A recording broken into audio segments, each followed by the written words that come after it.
Good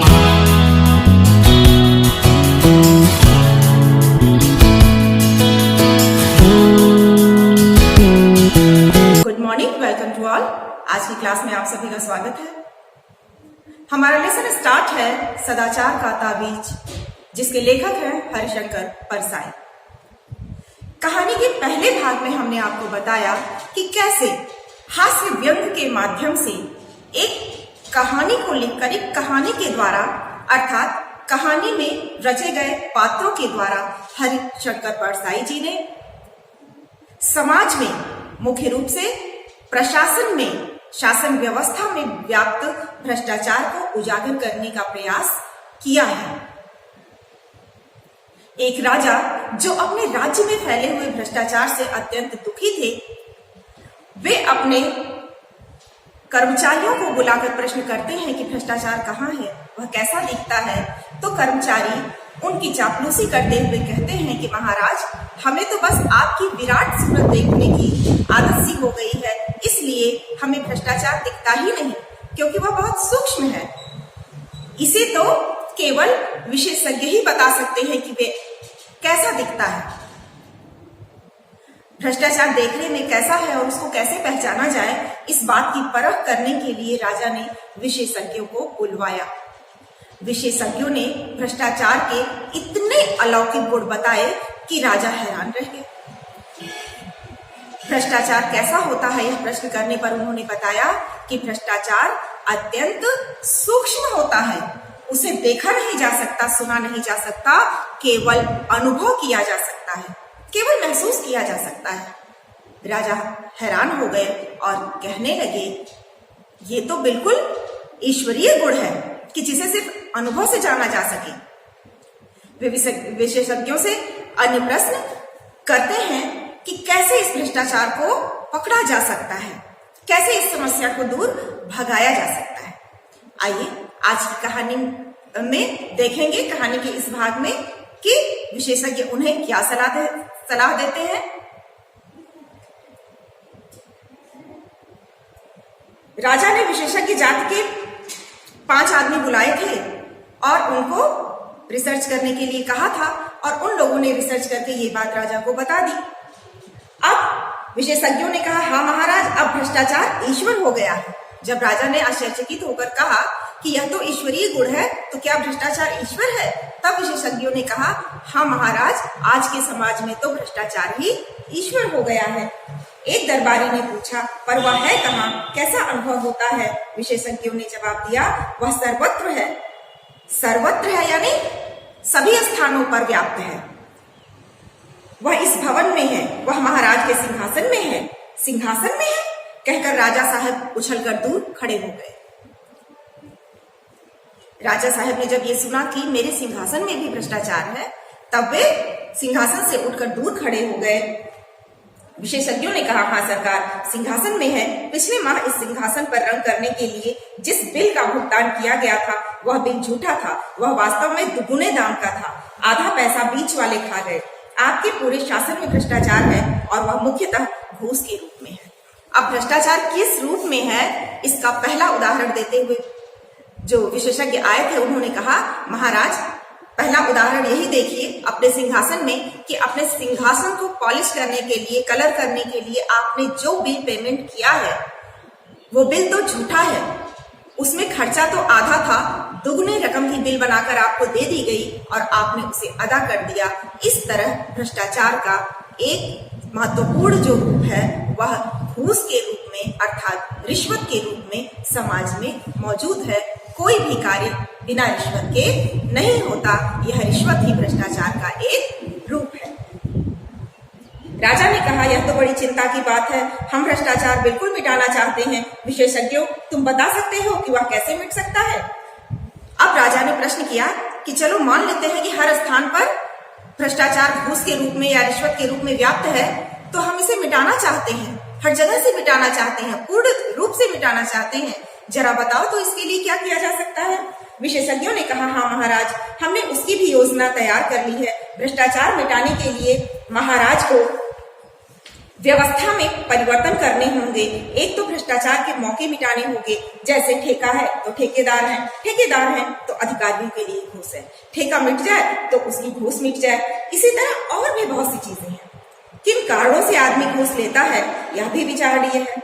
राजा ने कहा, अच्छा तुम अपनी पूरी योजना रख जाओ, हम और हमारे दरबारी उस पर विचार करेंगे।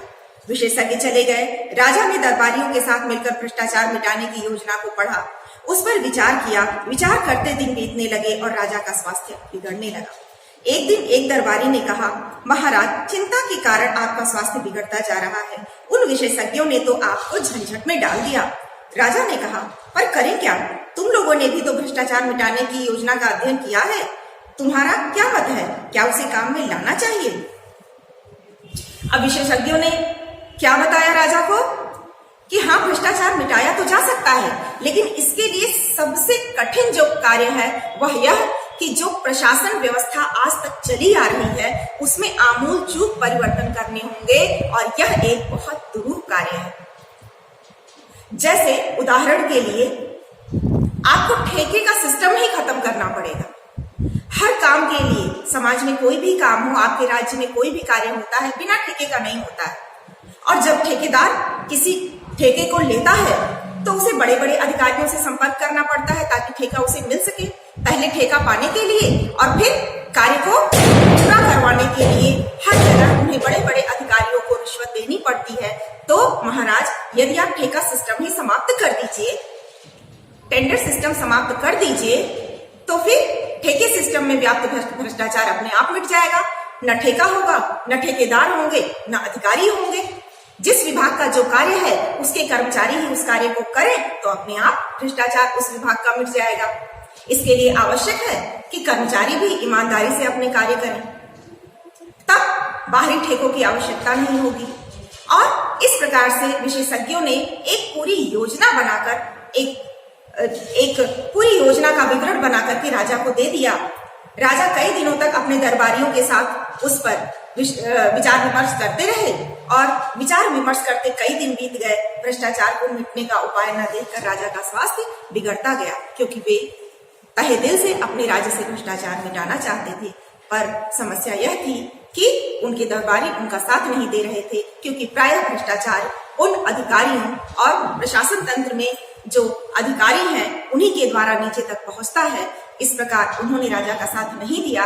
जब राजा ने पूछा कि तुम लोग देख तो रहे हो, तुम लोगों ने भी तो योजना पढ़ी है, तब उन्होंने कहा, अरे महाराज, क्या उस जो योजना के झंझट में पड़ते हैं, उन विशेषज्ञों ने तो इन योजनाओं के द्वारा आपको झंझट में डाल दिया है, हम कोई छोटा सा उपाय ढूंढ लेंगे। दरबारी ने कहा, महाराज वह योजना क्या है?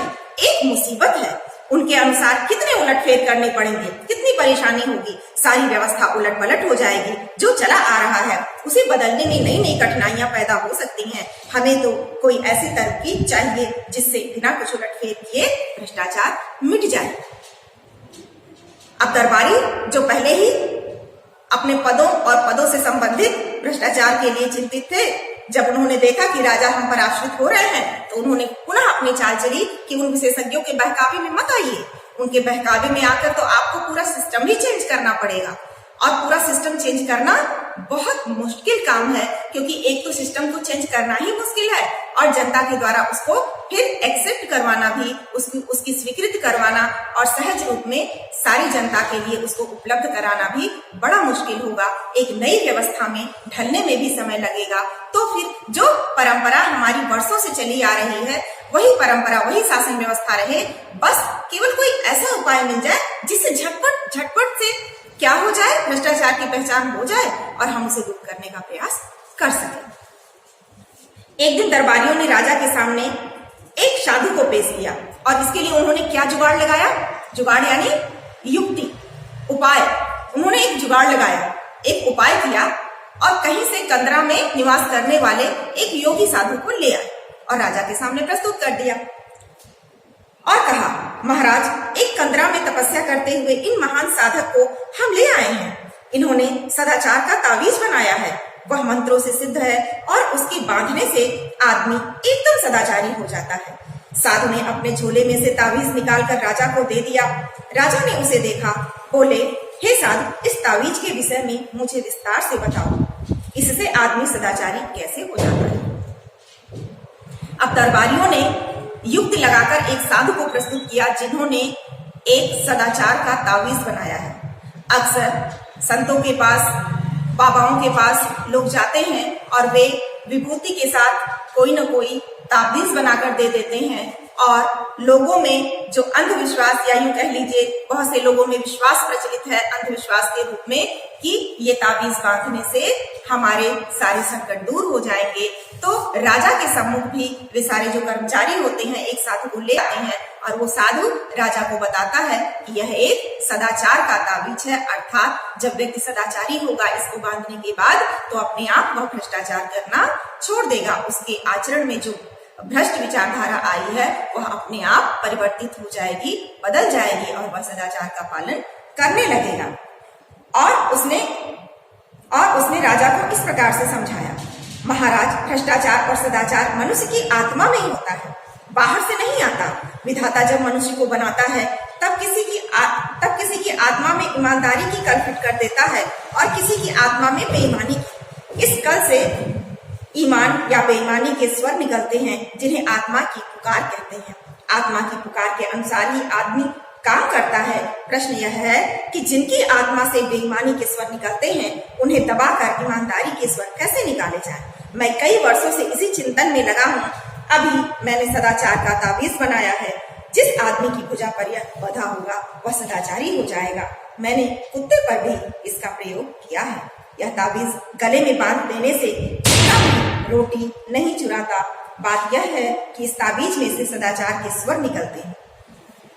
अब वह साधु जो है वह राजा को समझाता है उस ताबीज के गुण बताते हुए कि हे महाराज, कोई व्यक्ति अपने आप से ईमानदार या बेईमान नहीं बनता। जब ईश्वर उसे बनाते हैं तभी उसकी आत्मा में कुछ ऐसे मशीन पुर्जे भर देते हैं कि जिससे उनमें ईमानदारी या बेईमानी फिट हो जाती है और आगे चलकर जब वह मनुष्य कार्य करने योग्य होता है तो उसके आत्मा से एक स्वर निकलता है जो उसे ईमानदारी की ओर प्रवृत्ति करता है। लेकिन कभी कभी किसी की आत्मा से बेईमानी के स्वर निकलते हैं और उसके आचरण में बेईमानी आ जाती है और समाज में भ्रष्टाचार व्याप्त होता है।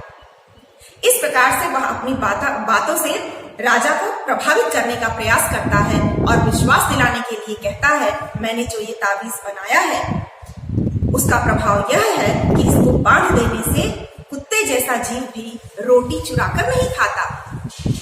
प्रायः आपने देखा होगा कुत्तों के लिए कहा जाता है कि उनका स्वभाव ही है जहां रोटी फेंक दो, जहां टुकड़े फेंक दो वहां कुत्ते आ जाएंगे, वो स्वतः खा लेंगे। लेकिन जहां भी पड़ा हो वहां से जाकर उठाकर खा लेंगे। लेकिन साधु यहाँ समझा रहा है कि मैंने कुत्ते पर इसका प्रयोग किया है। यदि इसे ताबीज बांध दिया जाए तो वह कुत्ता भी इस ताबीज के कारण रोटी कभी चुराकर नहीं खाता।